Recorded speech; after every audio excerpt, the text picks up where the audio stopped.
Politique, Manuel Bompard, coordinateur de la France Insoumise, député des Bouches-du-Rhône. Bonjour Manuel Bompard. Bonjour. Une réaction peut-être d'abord à ce témoignage qu'on entendait dans le journal de 8h il y a quelques minutes sur Europe 1. Ce week-end, Festival des idées qui s'est tenu dans la Nièvre avec des électeurs de gauche, des débats entre des responsables des différents partis de gauche. Et puis on a entendu Stéphanie, cette responsable associative de Roubaix, coup de colère, qui ne se reconnaît plus dans la gauche, qui se dit prête à voter blanc ou à ne pas voter du tout, qui vous dit hors sol face aux grands défis qui se posent à nous aujourd'hui. Elle a le droit de le penser. Après, tout le monde ne pense pas la même chose qu'elle. La preuve, c'est qu'à Roubaix, Jean-Luc Mélenchon a fait 52% des voix à l'élection présidentielle et que nos candidats aux élections législatives ont fait 70%.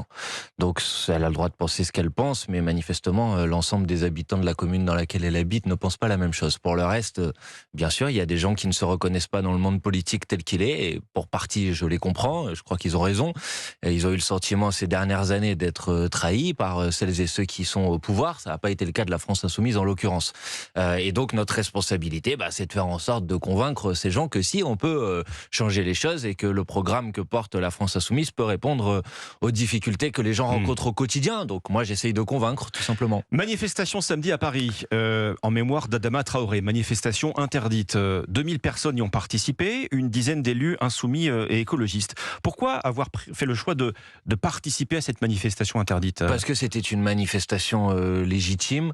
Parce que depuis 6 ans maintenant, chaque année se tient cette manifestation en mémoire de ce jeune homme qui est mort suite à un contrôle de gendarmerie et que sa famille demande la vérité et la justice.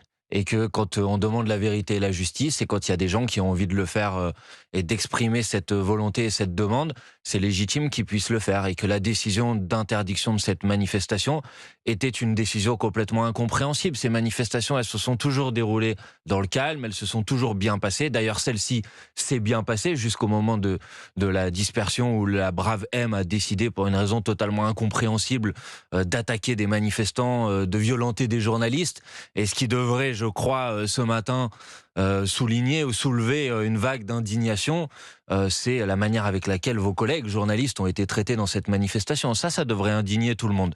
Donc cette manifestation, elle était légitime et je crois qu'il était de notre responsabilité d'y participer, y compris pour vérifier qu'elle se déroulerait dans des bonnes conditions. Légitime, mais des élus républicains qui se rendent à une manifestation interdite pour cause de risque de trouble à l'ordre public, ramener l'ordre public, c'est le préalable au retour de l'ordre républicain après les émeutes. Enfin, vous êtes conscient du symbole que vous envoyez ? Je sais pas, peut-être que vous poserez la question à monsieur Gosselin ou à monsieur Poisson, député de droite qui participait en 2013 devant l'Assemblée nationale à une manifestation interdite.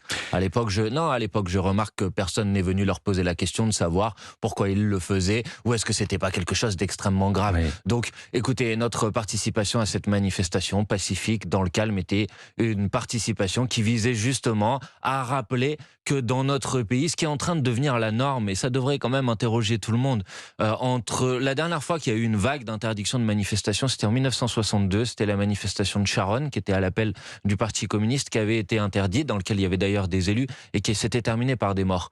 À partir de ce moment-là, de 1962, pendant de longues années en France, on a considéré qu'il était légitime de pouvoir manifester. Et on est en train de revenir à une période d'interdiction des manifestations, et c'est ça qui devrait nous interpeller. Bompard, est-ce que la famille Traoré peut se prévaloir de représenter les quartiers ?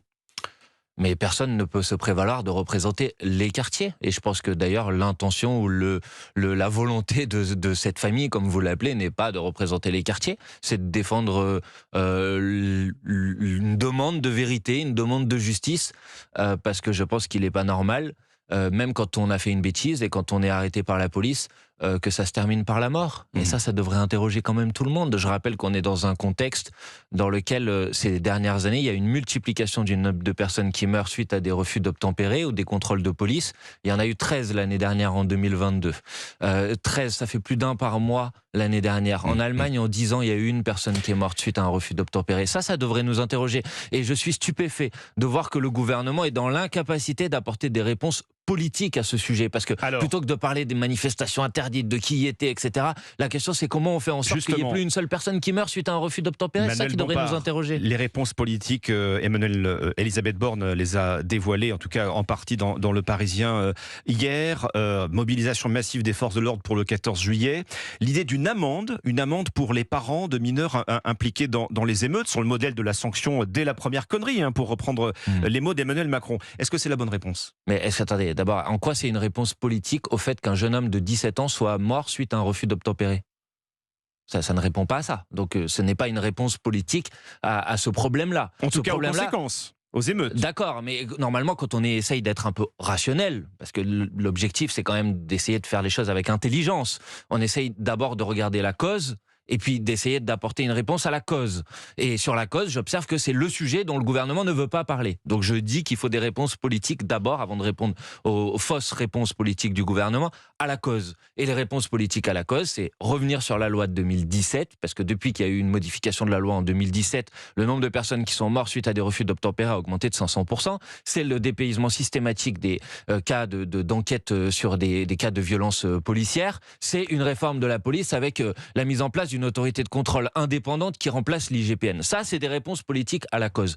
Pour le reste, la logique qui consiste à dire que quand des parents ou quand un enfant a fait une bêtise, on va attaquer les parents, est une logique que je réprouve et je conteste. Je pense que c'est une mauvaise réponse, je pense qu'elle est contre-productive et je pense qu'elle ne fonctionnera pas. Voilà, donc je ne suis pas d'accord avec cette réponse. Et ceux qui viennent sur les plateaux de télévision multiplier les propositions les plus démagogiques les unes que les autres devraient savoir, par exemple, qu'il existe déjà parfois de la part des juges des enfants des mesures d'accompagnement pour les parents qui ont du mal à élever leurs enfants dans des bonnes conditions et qu'elles ne sont pas suivies d'effet parce qu'il n'y a plus de moyens pour faire en sorte qu'il y ait ensuite des éducateurs ou des associations qui puissent les mettre en œuvre. Manuel Bompard, la parole d'Emmanuel Macron le 14 juillet, fin de la période des 100 jours, qui se voulait une période d'apaisement. Réussi, vous pensez qu'Emmanuel Macron va évoquer, vous souhaitez en tout cas qu'il évoque le rapport d'hostilité entre les forces de l'ordre et une partie de la jeunesse ? Mais oui, mais bien sûr qu'il faut l'évoquer parce que on peut pas se satisfaire de cette situation. On peut pas se satisfaire d'une situation dans laquelle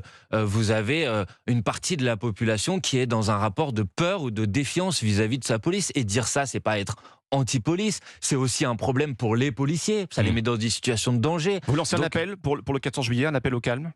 Mais moi, j'ai toujours demandé à ce que les choses se passent dans le calme. Mais j'appelle surtout à ce qu'il y ait des paroles, qui soient des paroles de la part du gouvernement, qui soient des paroles d'apaisement et qui soient des paroles qui apportent des réponses au mal-être profond qu'il existe aujourd'hui dans le rapport entre la police et une partie de la population. Et ça, personne ne peut s'en satisfaire. Et donc, si on veut résoudre ce problème, il faut apporter des réponses en profondeur. Quand l'ONU dit qu'il y a un problème de racisme dans la police, il ne faut pas balayer ça d'un revers de la main. Il faut s'attaquer à ce problème. Quand le défenseur de droit dit que quand vous êtes noir ou arabe, puisque c'est les termes qu'il utilise, vous avez 20 fois plus de chances d'être contrôlé qu'une personne blanche, c'est un problème. Et donc il faut répondre à ce problème plutôt que faire comme si ça n'existait pas. Merci Emmanuel Bompard. Merci à vous. Coordinateur de la France Insoumise, député des Bouches-du-Rhône.